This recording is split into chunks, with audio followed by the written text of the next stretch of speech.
A good feeling.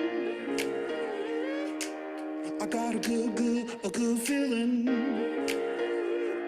Yeah, I'm up on the cloud, ain't coming back down.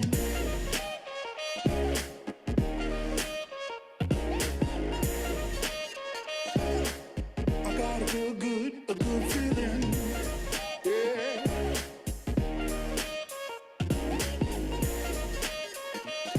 Yeah, I'm up on the cloud, ain't coming back down. Feel it in my bones, gotta shake it out. I'm going harder than before, let me hear you shout. I run around the whole world, chasing that thrill. From the bottom to the top, I finna knock it out. I'm about to blow, ready on the go. Steady shining brighter than I ever did before. When I'm up in the clouds, and I ain't coming down. No, I ain't coming down. Oh no, I'm the talk of the town. I know you're feeling it now. Come on and move to the sound. And keep it going, and turn it up loud. I got a good feeling. Yeah. Yeah, I'm up on the cloud, ain't coming back down.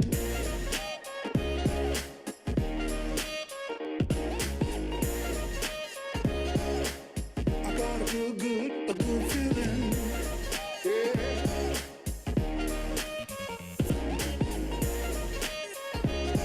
Yeah, I'm up on the cloud, ain't coming back down. Starting at the tip of my toes, feeling in my head and my clothes. Oh Lord, ain't nothing holding me back, so I don't gotta hear all that smack. No more, play it loud when I walk in the door. I got the pedal pushed down to the floor, and about to bring it home. Yeah, it's time to let them know. Yeah, it's time to let them know. So let's go. I'm the talk of the town. I know you're feeling it now. Come on and move to the sound. And keep it going, and turn it up loud. I got a good feeling. Yeah. Yeah, I'm up on the cloud, ain't coming back down.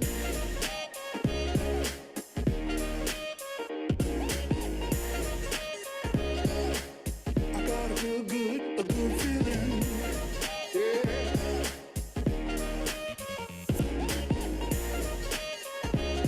Yeah, I'm up on the cloud, ain't coming back down. I got a good feeling. I got a good feeling.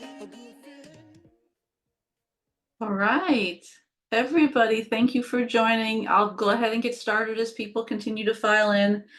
Very happy to have you here. Good morning, good afternoon, and good evening, depending on where you are in the world or when you're watching this, live or on demand. I'm very excited today to talk about some of our most interesting and exciting applications in the integrated risk management product portfolio, policy and compliance and audit management. We've got an amazing group of colleagues of mine that are going to talk you through the newest enhancements that we have just released in the ServiceNow store. And they're going to do some live demos. So make sure you stick around for the entire hour, because I'm sure we're going to take an hour. But before we get started, I want to do a little bit of housekeeping. You are on mute. If you've joined us before, you know that we really want you to ask questions. We love interactive sessions. We want to make sure that you get your questions answered, that the things that you're thinking of, because if you're thinking of it, someone else probably is also. So please use the Q&A feature at the bottom to ask your questions. I will, in the chat, put the link to the recording. This is being recorded. And within 48 hours, it will be up on our GRC YouTube playlist. So if you can't stay for the whole time, or if you've got your colleagues of your own that aren't able to make it, they can view it later on demand. We have got exciting news for the new release of all these incredible enhancements on the ServiceNow store. We've been doing a series of webinars over the course of the last couple of weeks. If you missed them, again, you can catch them on demand on the YouTube playlist. But we started a couple weeks ago with business continuity management, followed up with risk management. That was an incredible session. Then third-party management. Earlier this week, we talked to about continuous authorization and monitoring. Today, we're excited to talk about compliance and audit management, going through a list of features that I actually couldn't fit all on one little slide here. And then next week, please join us again as we talk about compliance case management and regulatory change management. And we finished up our series with our privacy management product. So with that, I am going to turn it over to Anushri, who's going to introduce herself and tell us a little bit about, more detail, all the features that we're going to talk about today. Thanks, Jessa. Hi, everyone. Good morning, good evening, good afternoon. Welcome to the webinar. And I'm very excited to talk about the features that we are releasing in Xanadu. Let me go ahead and share my screen.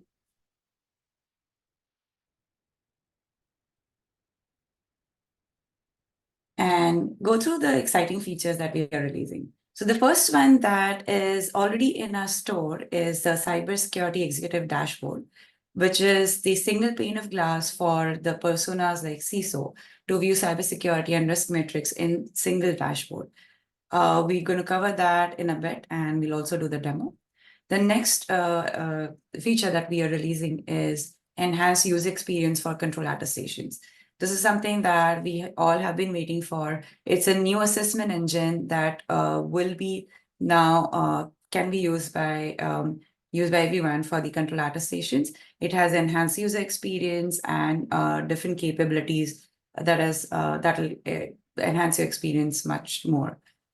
The third feature is support for Cyber Risk Institute profile content.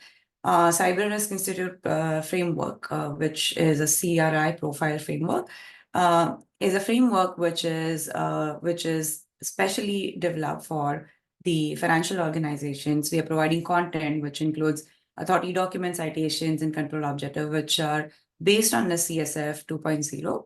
And we're also providing CRI assessments as part of this particular content, which when taken by or performed and completed by financial organization will determine your compliance posture, and it'll also give you mapping between the cyber risk profile and other financial regulations like FFICE and many more, so you can test once and comply with many.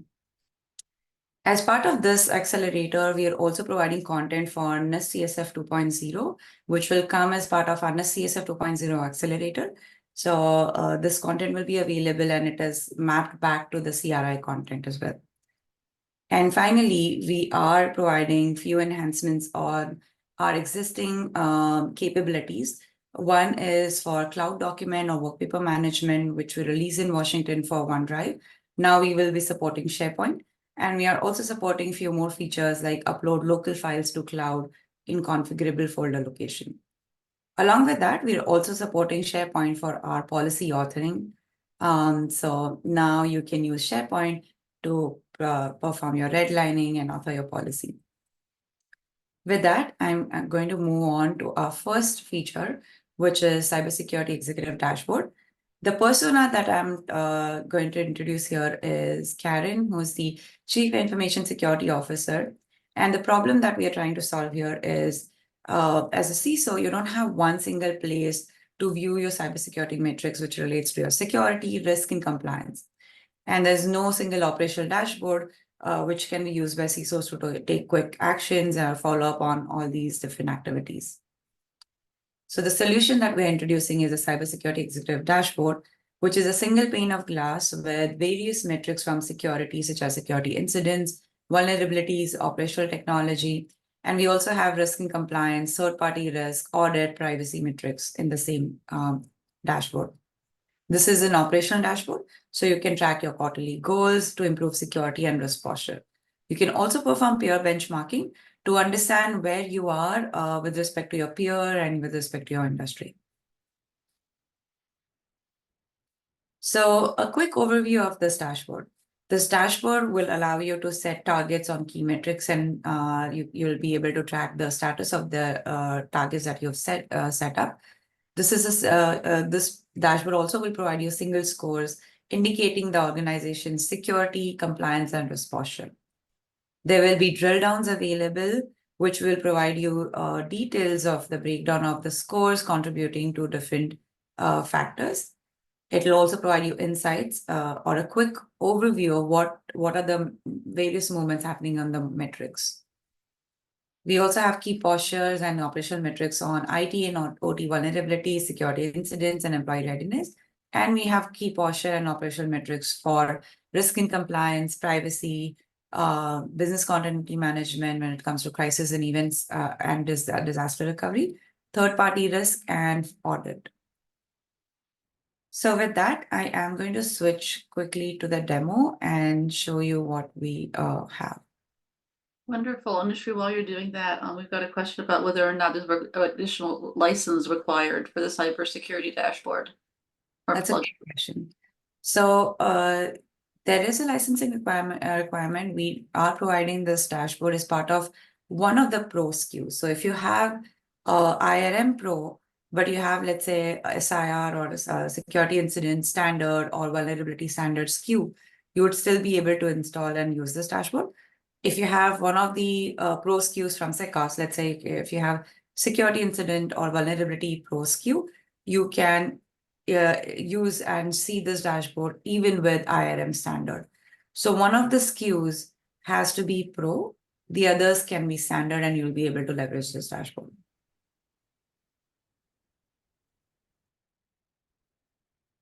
All right, so here is what you see on the Cybersecurity Executive dashboard. We have overview, and on the overview, you see different reports here.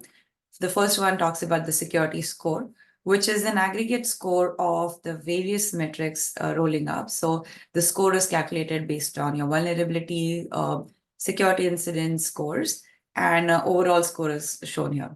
You can click into it and see the details of the breakdown to see how the score is being calculated, what is contributing to the score. So you can see vulnerabilities related to OT, application, security incident, major security incident rolling up to the score. Then you have insights, which tells you a quick insights of what is happening. So you can see 3 critical incidents in the last day, 1 major security incident pending to take action.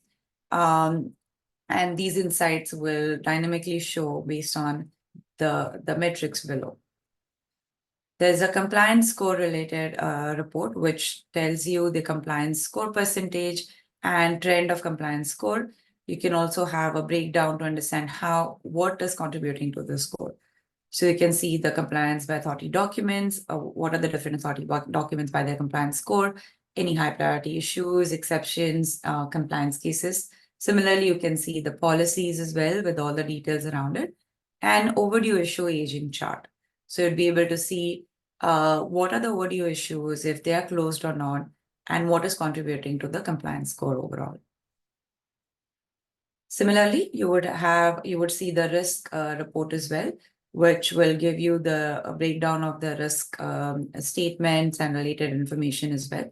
So if I click into it, it'll give me the breakdown of the risk by risk rating, the level of risk statement, risk appetite, any issues, overdue risk response tasks, and the CRI breaches. And you can see the reports of the overdue issues and overdue response tasks here. And then at the bottom of this overview report, you would be able to see business critical entities.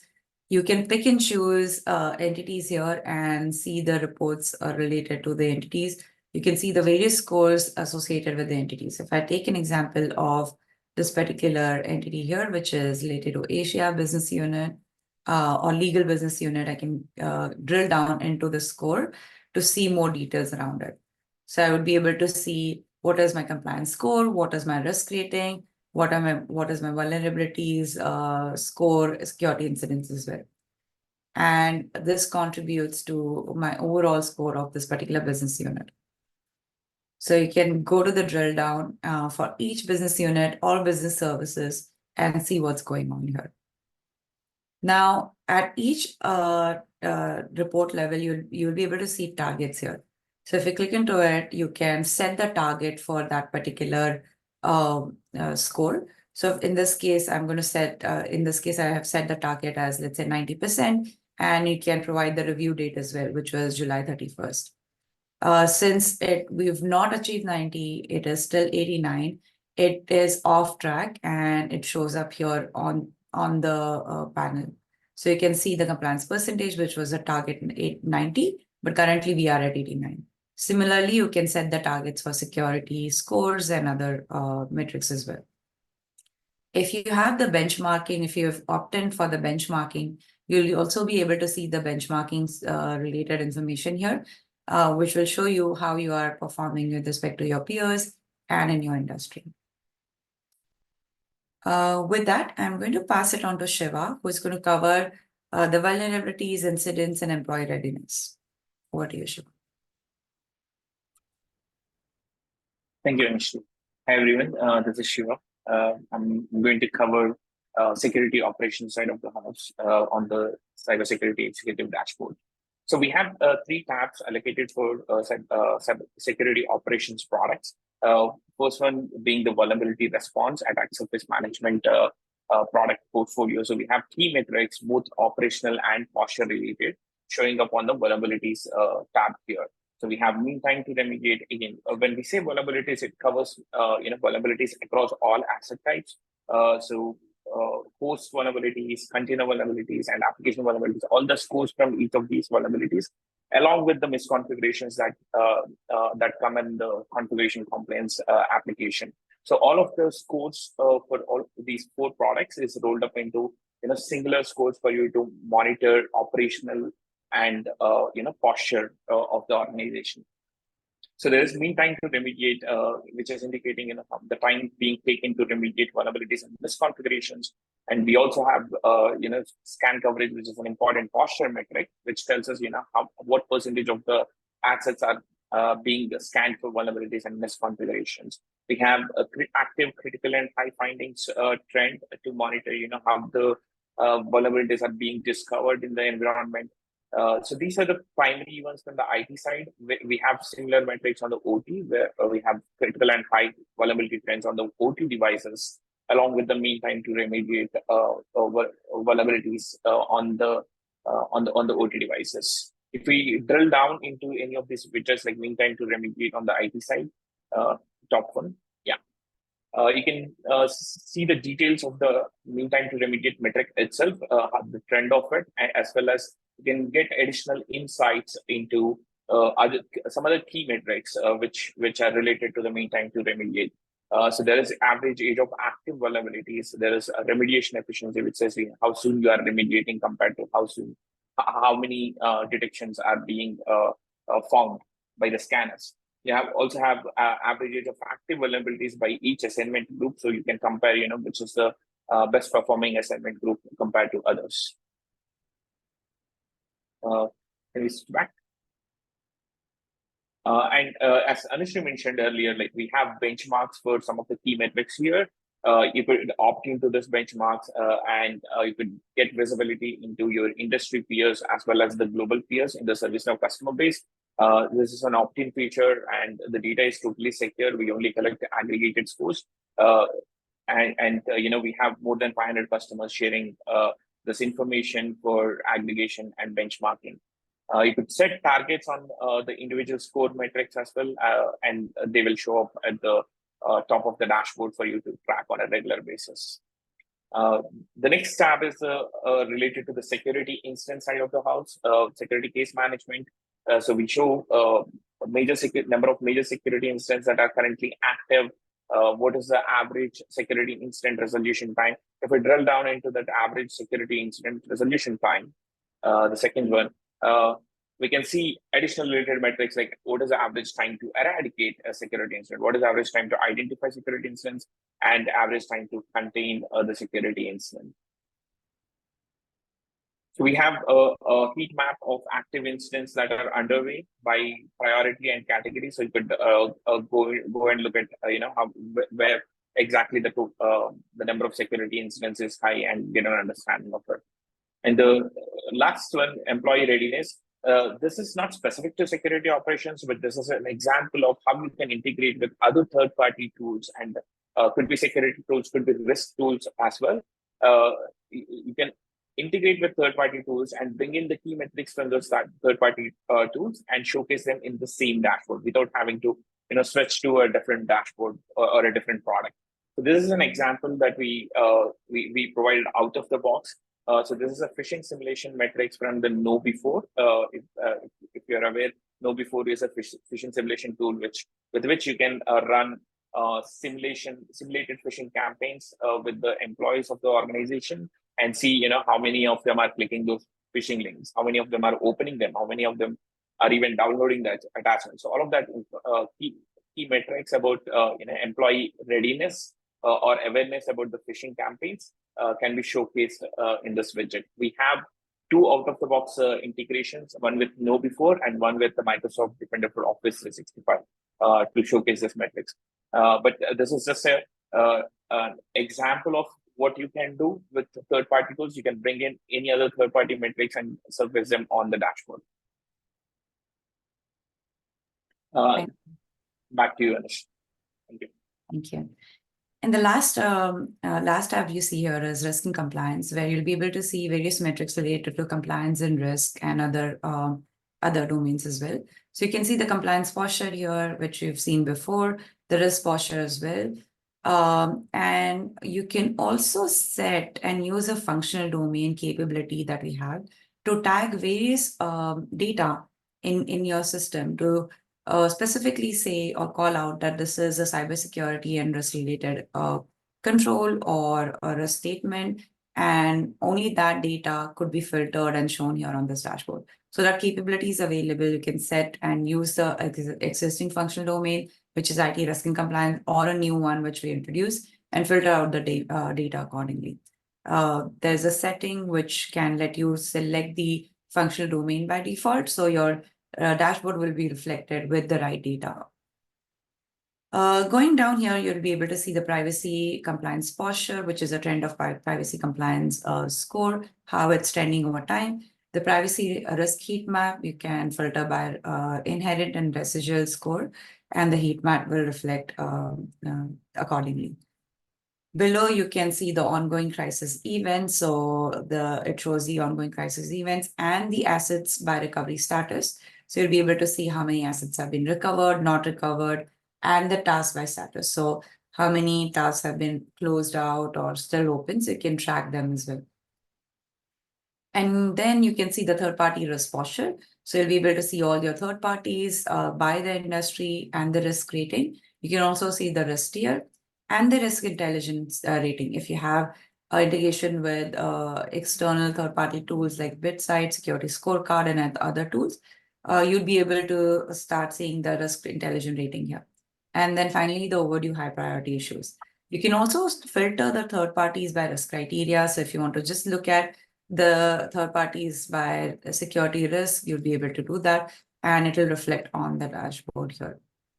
So this gives you overall the third-party related risk rating here as well. And then finally, you can see the open and upcoming audit engagements. So you are well aware of what are the upcoming audit engagements or ongoing audits going on, specifically for cybersecurity, if you have the right tagging done beforehand. And then you'll be able to see the type of the engagement, as well as who the engagement lead is, are there any high priority issues, engagement plan and plan and end dates, also the fieldwork completion, milestone progress, etc. So you'll be able to dig into more details here. And this is the overview of all the various metrics. But if you want to get into more details on the risk and compliance, they're also providing a specific dashboard. So if you click on this particular link, it will take you to this dashboard, which has various details on various areas that we saw. So you can go to overview and look at all the dashboards here on the compliance posture, risk posture, the crisis events, and the overview of what is happening. The compliance overview will give you the details on the authority documents and policies and the related metrics. You can go to the risk overview, which will give you details on the risk posture, as well as the third-party risk posture. The privacy overview is going to give you details on the privacy compliance posture and risk posture. And then the entity overview is going to give you details on entities. So you can select the entities by class and see what is happening, what is your risk rating, compliance score of the entities, what are the high priority issues, if any high risk exceptions, that are related to entities. And you can also see the names of the owners, so you can follow up with the owners here. So this is the entity overview. And then finally, you have the audit overview, where similar to what we saw, you have upcoming and open audit engagements. So this is the overview of Cybersecurity Executive Dashboard. All the reports that you see on the dashboard are drillable, so you can get into more details by drilling down on the reports and get more information around it. So, yeah. Okay, fantastic. This has an amazing dashboard. We had a couple questions. I know they've been answered in chat, but I thought it might be useful to ask them live. The ServiceNow documentation provides a great deal of information about the Cybersecurity Executive Dashboard. Are there any other places where customers should look for configuring it or suggestions you might have for configurability? Yeah, I think everything should be available on the documentation. So you should be able to get all the information, and this is configurable. It is based on the analytics capabilities. So you'll be able to edit and make changes if you want to, but all the information should be available on the documentation. Wonderful. And then I noticed that, we already had it answered, but Power BI, if other people are using Power BI, we can actually ingest metrics into ServiceNow via APIs and other mechanisms from Power BI, which is a pretty popular application. So, it's fairly simple to ingest additional information, as you mentioned earlier, into the dashboard to surface that for people that want to be able to see it. Yes. That's all the questions I have on the dashboard. Awesome.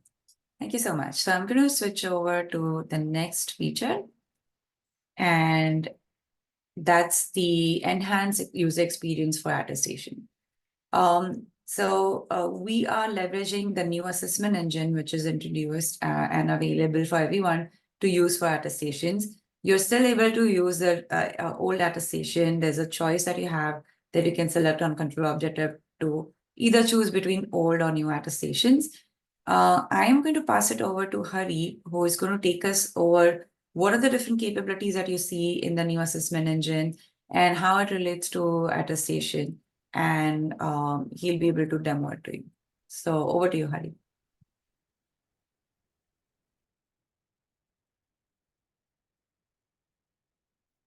Thank you, Anushree.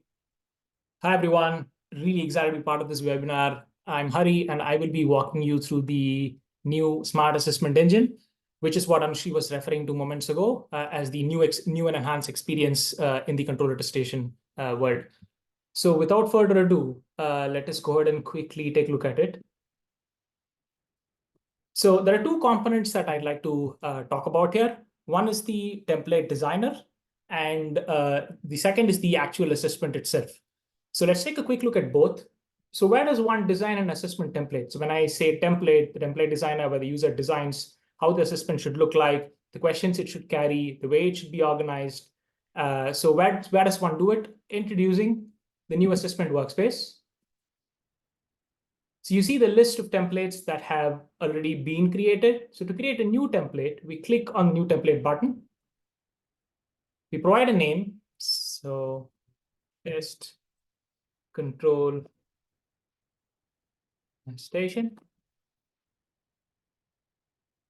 We select the category and we hit create. You see various tabs that are listed here. So let me jump to the questions tab, which is where all the action takes place. And let's start off by adding a section. So let's call it as attestation.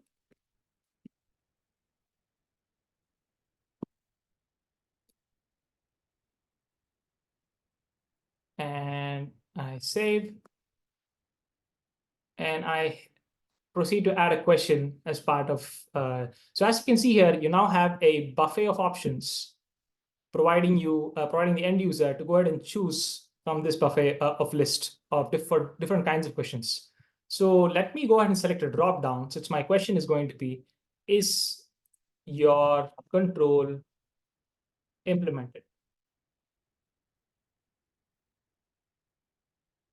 So it's a simple yes or no question.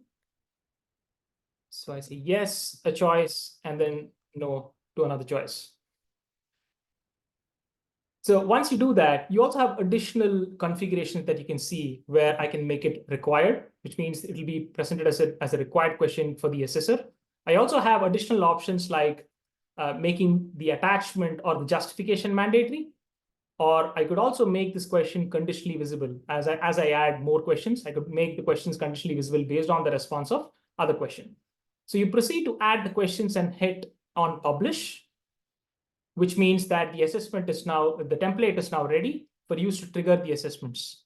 So yes, creating and publishing a template is as simple as it looks. So let us now quickly navigate to the compliance workspace and take a look at how some of the assessments that have been triggered.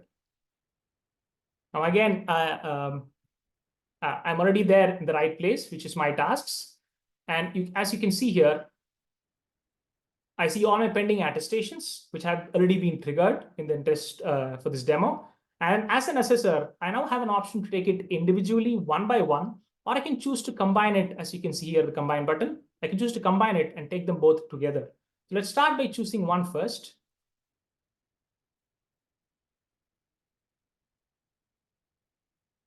All right, so this is the new interface for the assessments. You have a header that shows the assessment name and context. And you also have the navigation panel where you have the sections listed out. In this case, there is only one section.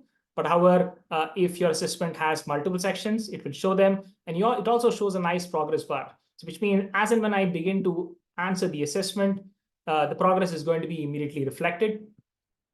You also have a side panel, which has got details, and it shows additional details about the control. So not just the name of the control that is being attested, but it also showcases description, entity details.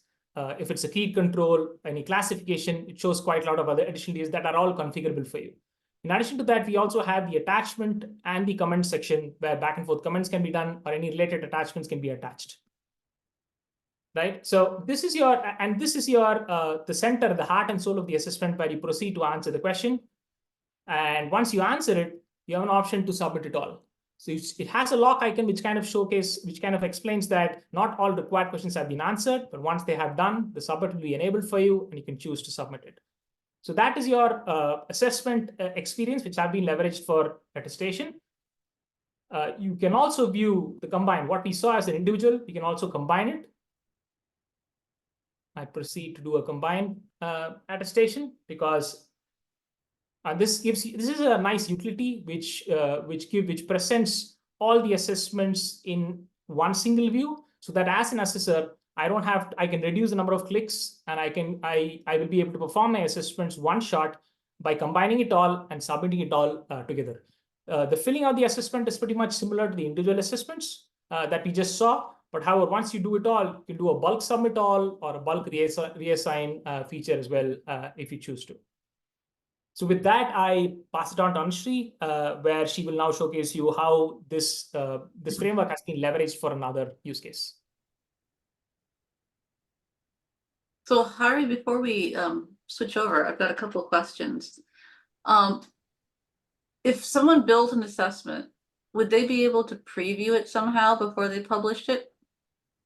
Yeah, that's a great question. So there are two things. I'll answer it in two ways. One is we are trying to build the assessment as a what you see is what you get fashion. So which means as and when you build it itself, you must have a feel of how it looks like. But yes, the actual preview, the traditional preview method is something that we are going to deliver in future releases. It's not available in Xanadu yet.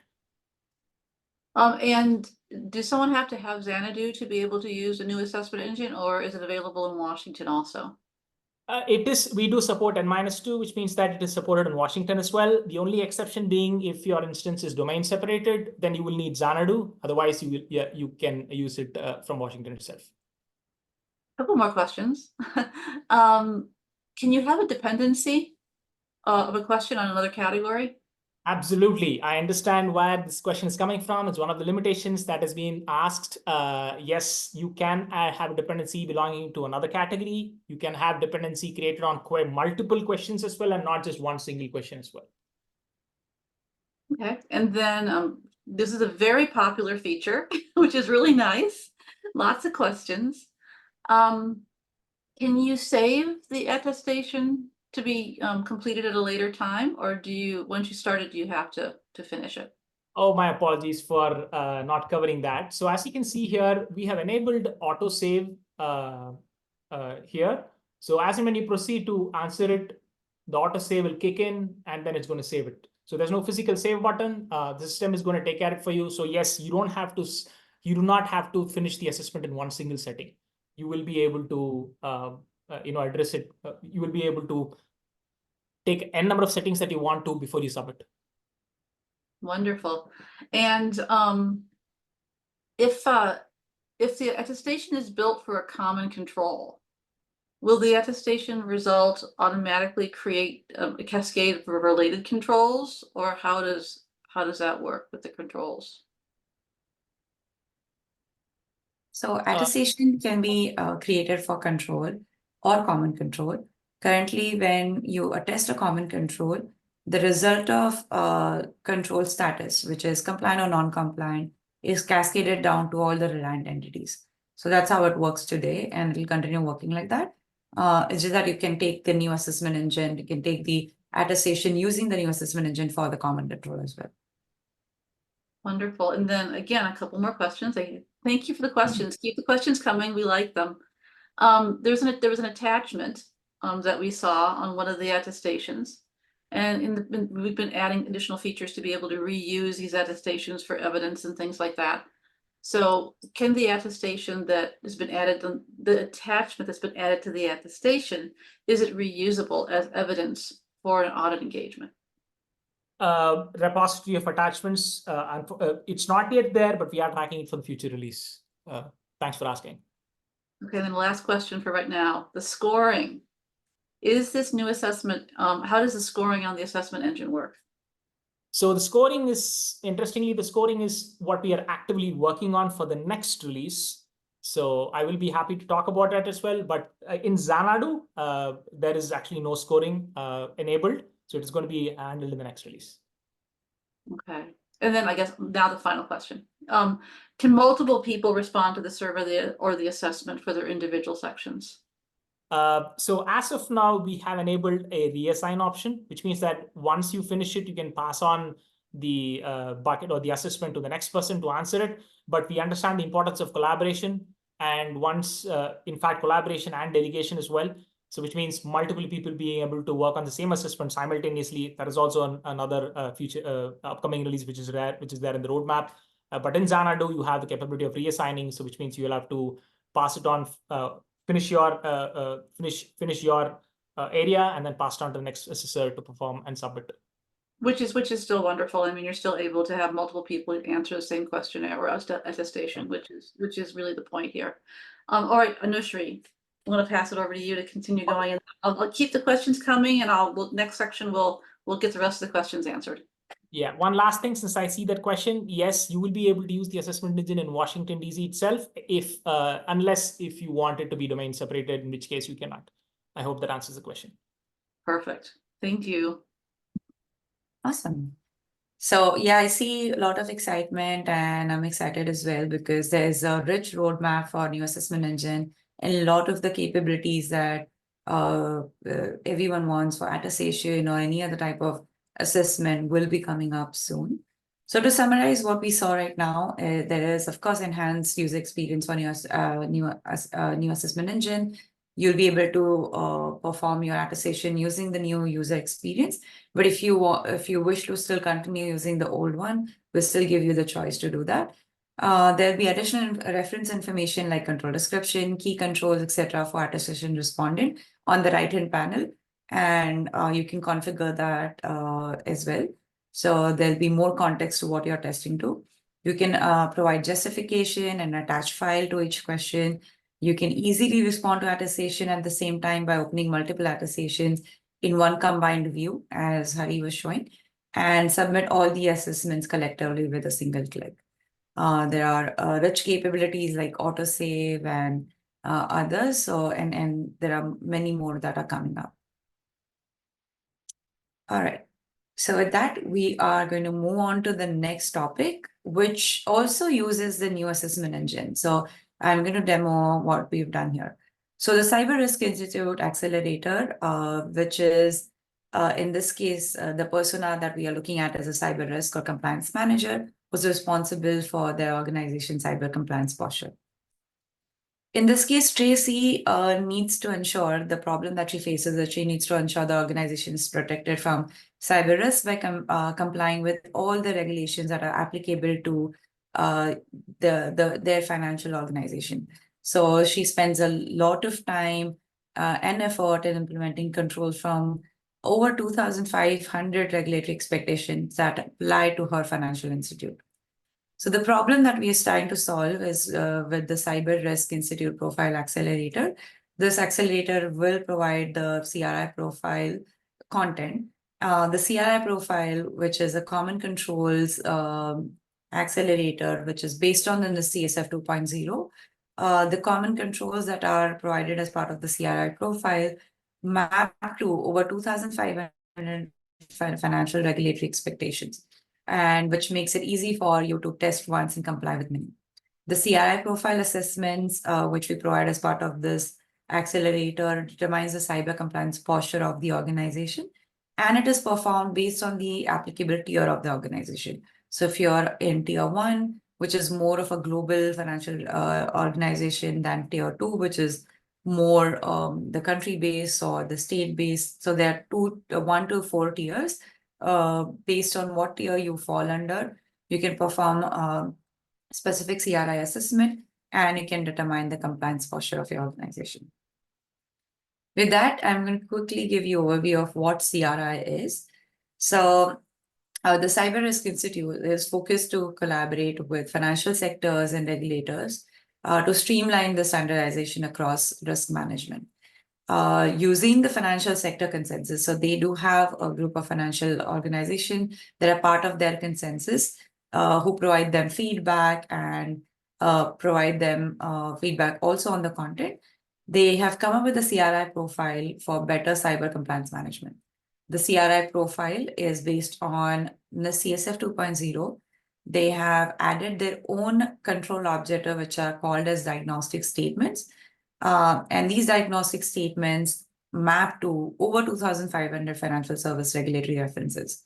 So you can see the mapping of these diagnostic statements with the citations coming from various financial regulations, as you can see in this diagram on the right-hand side, including FFICE, European Central Bank, etc. It offers 4 tiers of applicability for different institutional sizes. So based on your tiering assessment, you can determine what tier you fall under, and then perform your CRI assessment based on the tier. Based on the CRI assessment, the compliance of that is reflected on all the controls that are related to these diagnostic statements, and it will determine the compliance posture for your CRI profile and the related regulatory references or regulations and standards like FFICE and others that you would have mapped. These are all the CRI, current members of CRI who contribute to this content, who provide the feedback very actively. They have a user group, and based on all the feedback, we've been working closely with CRI to provide this capability out of the box, to provide the assessment, so all the organizations can perform these assessments within ServiceNow. So what we have as part of the content here is we do have, as part of CRI profile, we have a authority document.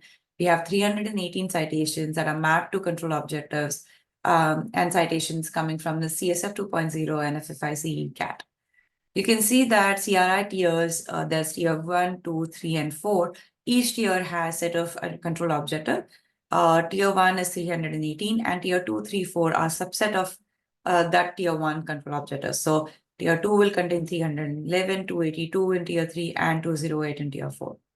Based on your organization size, you can perform the CRI assessment, which will map these control objectives accordingly. The CRI assessment or CRI profile is mapped with CSF 2.0, where we provide one authority document, citations, and control objectives from the CSF 2.0 that are mapped to CRI profile. And we also provide content for FFICE CAT, where we provide one authority document, 419 citations, and 228 citations mapped to CRI control objectives. Here is an example of how a CRI control or control objective can be mapped with the CSF and the FFIC CAT.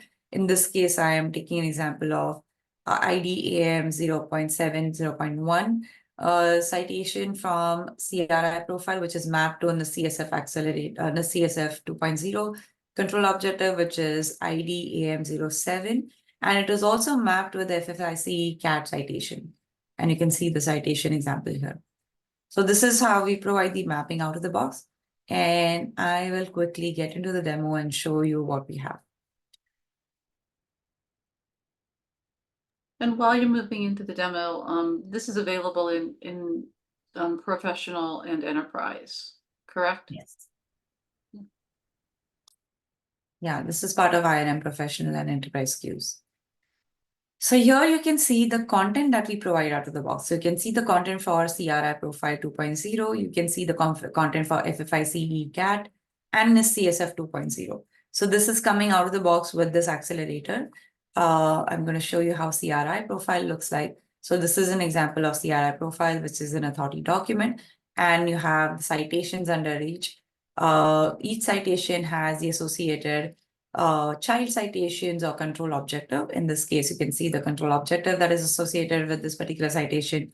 If I dig into the control objective here, I would be able to see the various citations that are related to this control objective. And you can notice there are citations from FFIC CAT, the citation from the CSF 2.0 that are mapped to the CRI profile control objective. So based on this mapping, when you test the CRI profile control objective, automatically the compliance score will roll up on the FFIC CAT as well as the CSF 2.0 respective citation.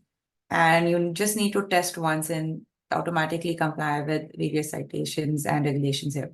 We provide the FFIC CAT out of the box, but if you have any content for other regulations, you can also map it to the CRI profile. I'm going to take an example of an entity where we are going to perform the CRI assessment on. So here is an example of the tiering assessment that we have on this entity. So the tiering assessment is also provided out of the box. You can go through different questionnaires and you can see that this here is where we've used the new assessment engine. These are the instructions of how you perform the tiering assessment and how the tiers are determined. What are the different company or organization sizes we are looking at for tier 1, tier 2, tier 3.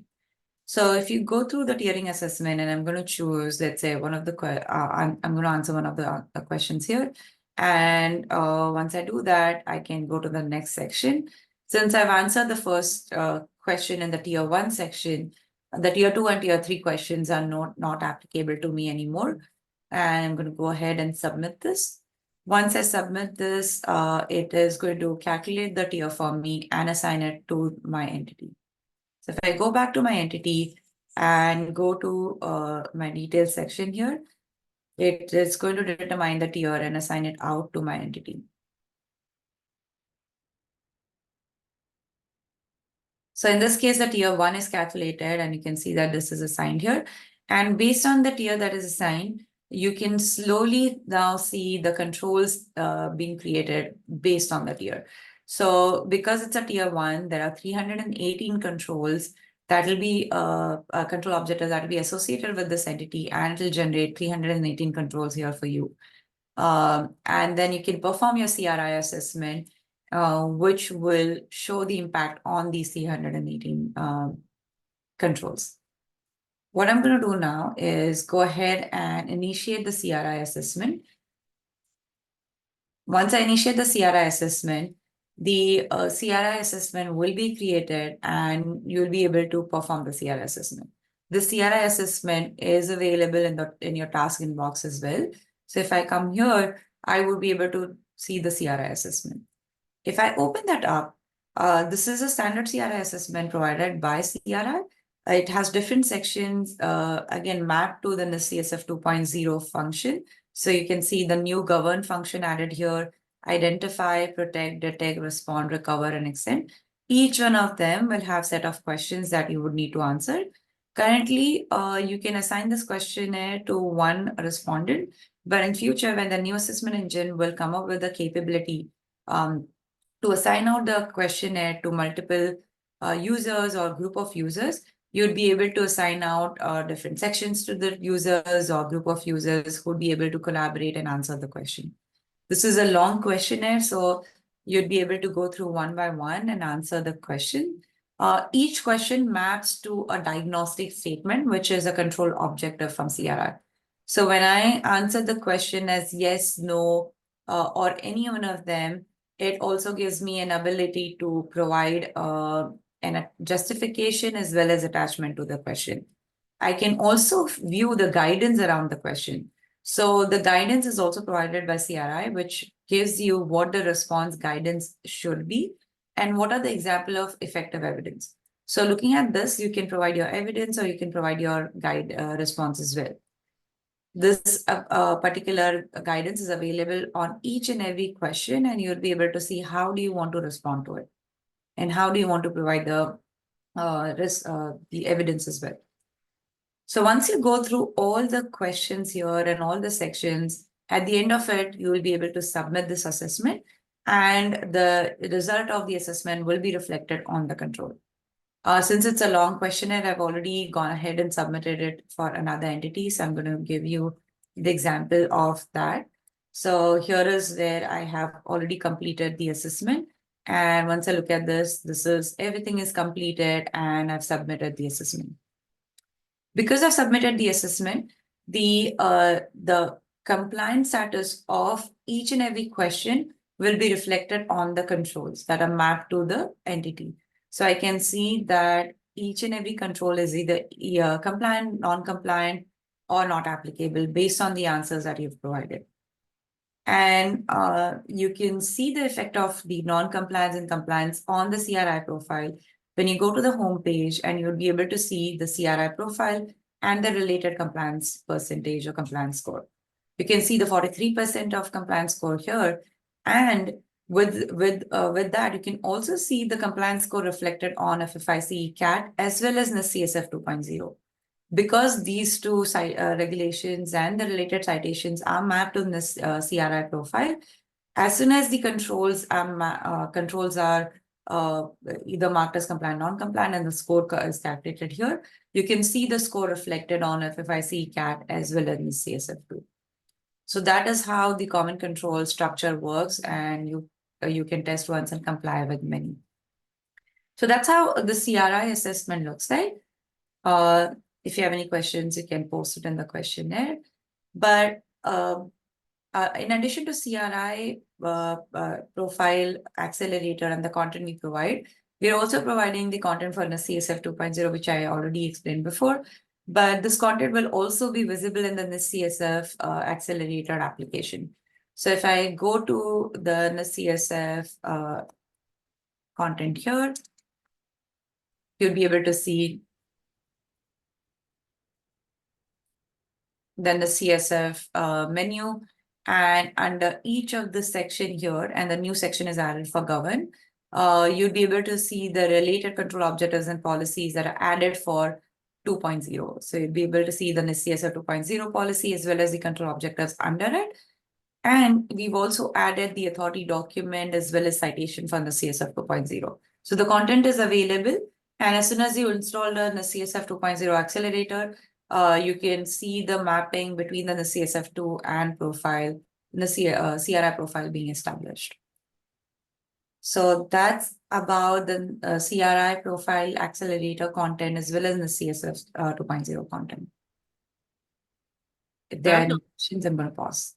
Yeah, actually, we do have one question. So the scoring in the example that you gave for the CRI accelerator, that would have to be defined. So the scoring would not have to be defined using the legacy questionnaire template functionality?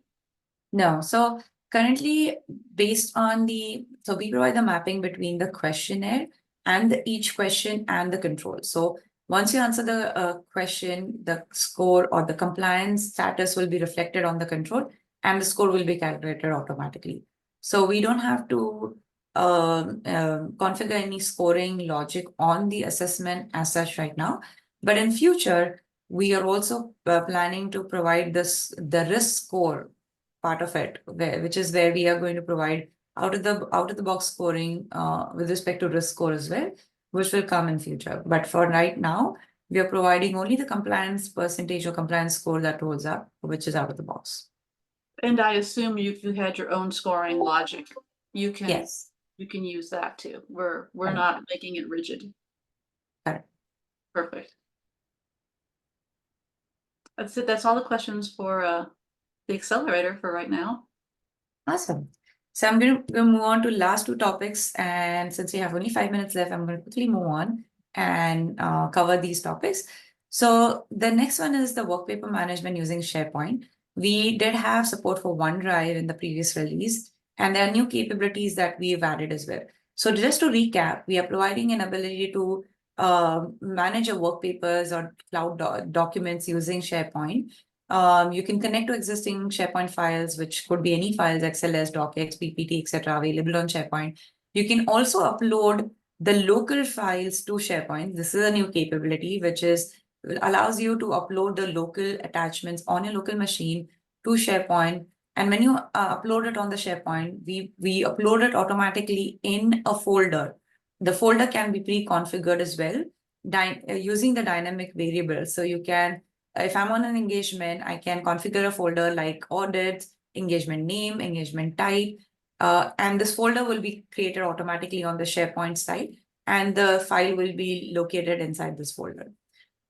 This, of course, enables you to collaborate on this cloud documents.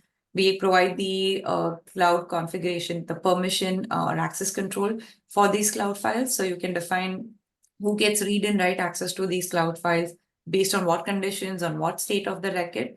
You'd be able to do that. You can also set up this particular cloud configuration not only for audit engagement, but for any GRC record. So you can set it up for evidence, you can set it up for issue, policy, authority document record with a simple cloud configuration, which I'll be able to show you quickly in the instance.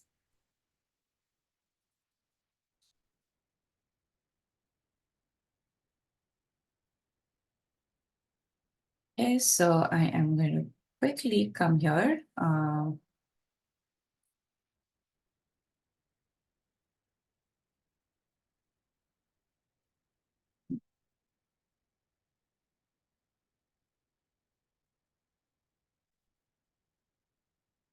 Okay.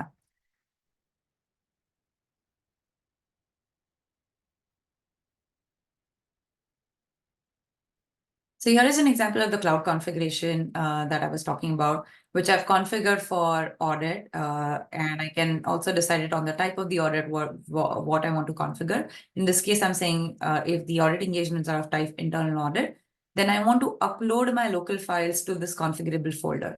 So you can pick the fields from the engagement and create this folder where I've picked the engagement type, number, and the name, and a similar folder will be created on your SharePoint site. So this is the configuration for the site that you want to pick, and you can create the folder automatically on that site. This is where your access permissions are. So you can provide the read and write access, who gets read and write access on what state of the record as well. So in this case, I'm saying that auditors will get edit access in the validate and field work. And I can also decide when do they get read access, and that would be the rest of the states. So you can provide that configuration here. You can also configure this for any other record as well. So I have configured it for evidence. So you can configure it for any record, and the cloud file configurations or cloud files capability will start showing up on that particular record. So I'm going to go to an example that I've taken here, which is an audit engagement.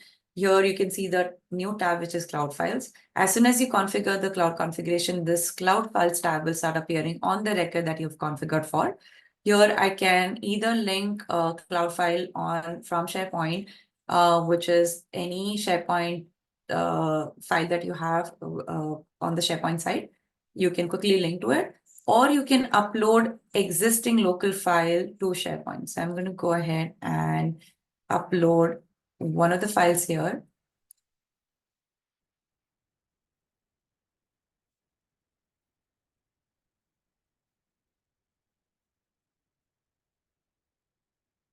Sorry about that. Now it's locked out. So I'm going to do this.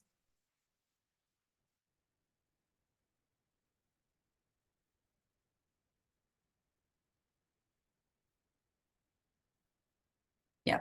So once I upload the local file, that it will be uploaded to the configurable folder. So quickly, I'm going to do the same thing.